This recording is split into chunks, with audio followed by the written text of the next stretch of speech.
Saya pikir itu sudah masuk langsung ke ruang operasi. Nunggu lagi, Pak. Sudah 24 jam ya? Dah 24 jam anak saya puasa jatuhnya. Berapa lama persiapannya? Ya kisaran 1-2 jam. Selama itu mempersiapkan ruang operasi. Mereka menusuk tangan anak kami ini, Pak, sampai 20 kali.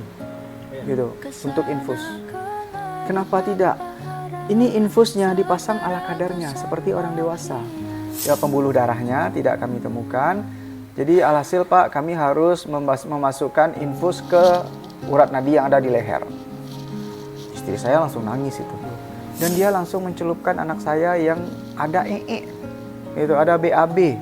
Dibukanya pampers, langsung dimasukkan ke situ, dicucilah nya di situ, kemudian di air yang sama dicucikan ke bagian luka. Tidak mungkinlah ada yang lebih parah lagi, namanya mati dengan kotoran. Kita yang bukan dokter dan perawat saja rasanya tahu lah, tidak mungkin memandikan dengan kotoran. Jadi menerangkan yang begitu ya ini akan bilang itu ada SOP-nya. Jadi kalau ada luka bakar itu dibersihkan dulu dan dimandikan. Tapi kalau karena tidak lengkap melihatnya, itu dah yang terjadi. Kami berkomitmen untuk menindaklanjuti hasil nanti yang akan dilaporkan. Kalau ada yang tidak sesuai dengan SOP standar prosedur, tentu dengan tegas kami akan menindaklanjuti. Serta ratusan makian kembali pulang untuk menenangi banyaknya luka yang berantakan. Peluk hangat sikap untuk sembuhkan.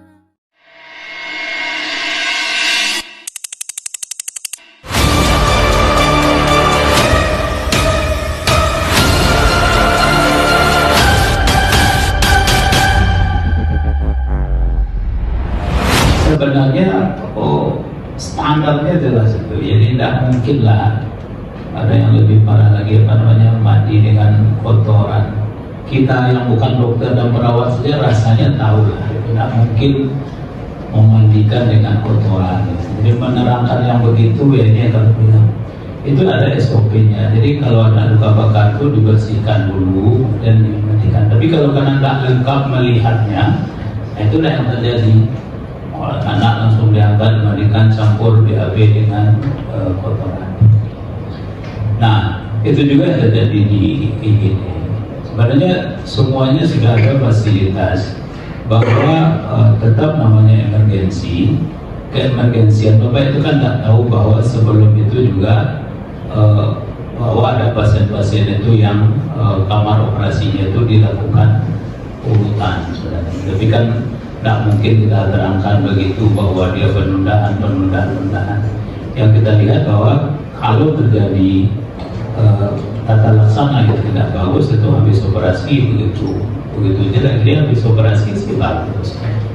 Jadi artinya ada persiapan operasi, ada operasi, kemudian ada pasca operasi.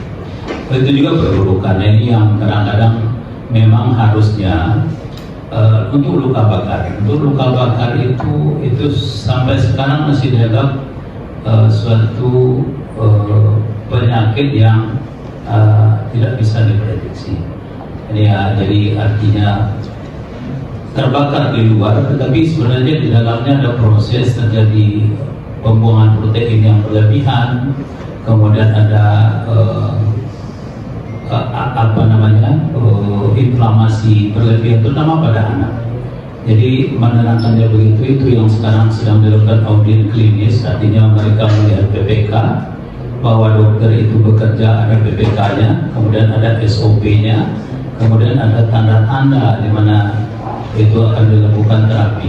Nah, itu yang bisa kami terangkan. Jadi makanya audit klinisnya cukup alot karena memang harus dicocokkan nanti. Kalau tidak mungkin nanti kita salah-salah paham bersama hal ini. Tapi saya dibuat laporan itu alhamdulillah sebenarnya sesuai dengan standar prosedur yang kita. Karena asumsi dan subjektifnya kan begitu, kelalaian, terus ketidaknyamanan dan pelayanan. Jadi sementara kan kita lihat SOP pelayanan kita itu cukup ya di IGD, di ruang rawat khusus luka bakar berat dan di kamar operasi.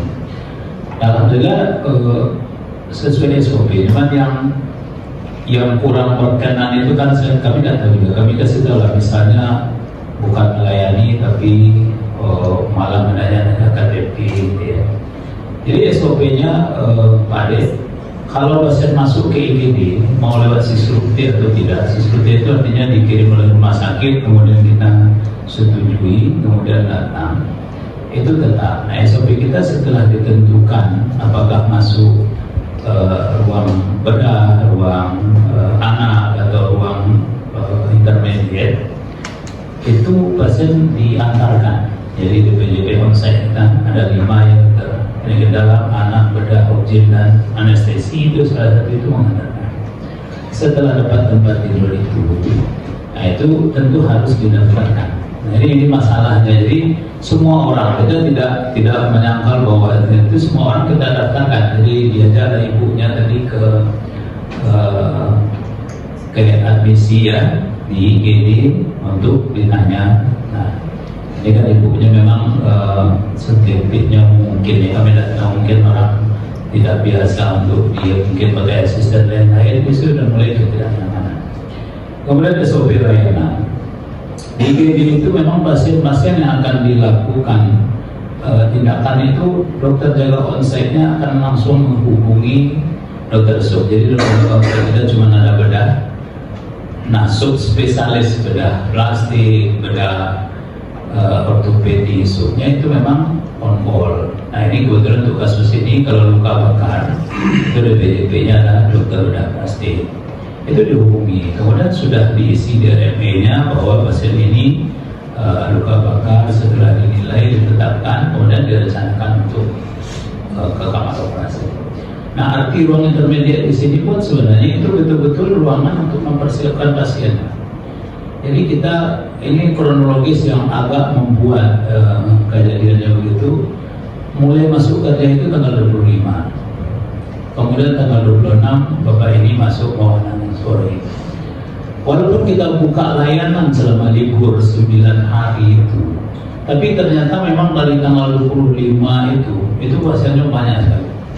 Jadi sampai dia, kalau tidak salah 25 itu 130 di IGD-nya saja. Jadi artinya kita hitung biasanya kita ada 10% yang harus masuk kamar operasi. Dan 25 itu sudah mulai terjadi perlambatan. Artinya karena kita punya kamar operasi untuk situ itu kan ada 3. Kemudian kita lihat bahwa untuk ponek ada 1, kemudian 2 udah beres.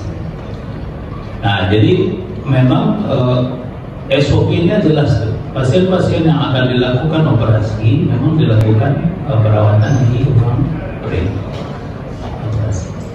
Jadi untuk jawaban itu rasanya tidak ada kelalaian dan sesuai dengan SOP.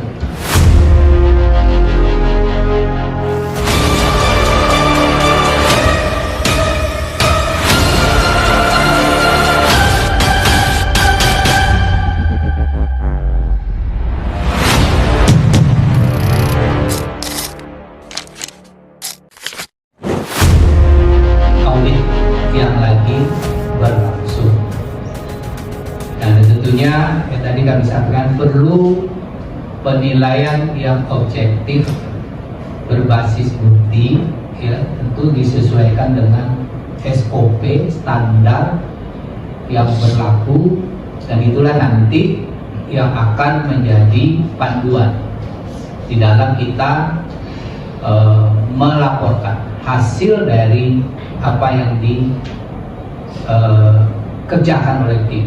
Jadi tidak ada intervensi, ya, independen, dan tentu kita bertanggung jawab tentu terhadap apa yang akan direkomendasikan dari hasil ya tim yang sedang bekerja pada saat ini. Itu yang kita serahkan kepada teman-teman tim untuk bisa nanti bekerja dengan kehati-hatian, objektif, dan dapat dipertanggungjawabkan hasilnya. Mungkin itu dari saya tambahkan. Dan insya Allah kami berkomitmen untuk menindaklanjuti hasil nanti yang akan dilaporkan. Kalau ada yang tidak sesuai dengan SOP standar prosedur, tentu dengan tegas kami akan menindaklanjuti sesuai dengan temuan yang dilakukan, yang diberikan oleh tim audit yang sudah bekerja pada saat ini. Dan itulah yang menjadi harapan kami. Mudah-mudahan dengan pertemuan pada hari ini bisa menjelaskan kepada teman-teman media apa yang sudah kami lakukan. Tentu kita berharap ini adalah pertemuan yang memberikan kejelasan kita saat ini dan langkah-langkah yang sudah kami lakukan, dan tentunya kami berharap pertemuan ini bisa menjawab sementara apa yang kami lakukan pada saat ini. Insya Allah kami komitmen dengan apa yang sudah kami lakukan terhadap kasus Alsio yang memang saat ini menjadi perhatian publik.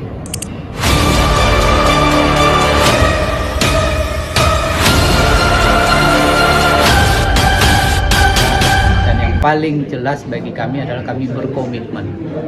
Ya, kalau nanti ditemukan hal-hal yang tidak sesuai dengan standar SOP, ya kami secara tegas akan melakukan tindakan-tindakan sesuai dengan aturan yang berlaku.